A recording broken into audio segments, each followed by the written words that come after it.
Allies are rededicating their resolve the day after North Korea's bold declaration that it had joined the small group of nations with a hydrogen bomb.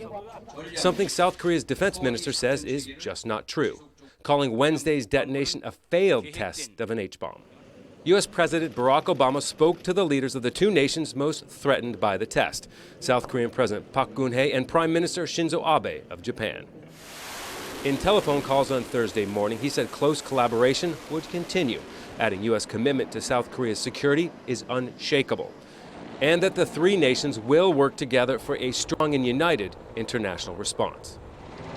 South Korea's defense minister Han Min-koo says his U.S. counterpart, Ashton Carter, has pledged what he calls an ironclad defense commitment. The two defense chiefs agreed that North Korea should pay a proportional price for the provocation. Some feel that the H-bomb statement is really just a bluff directed at the United States and designed to increase the political impact of the test and part of a long-term plan by North Korea. They want the outside world to gradually get used to the idea that North Korea is a nuclear country, full stop. The assumption is that if they continue to have nuclear tests every few years, sooner or later the world will accept them as a nuclear power. Long-term plan or not, South Korea is reacting now.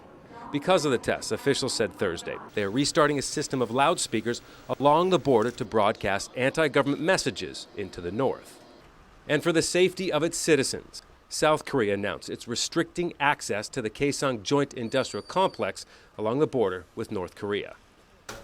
China has criticized its ally North Korea for disregarding international opposition to nuclear tests.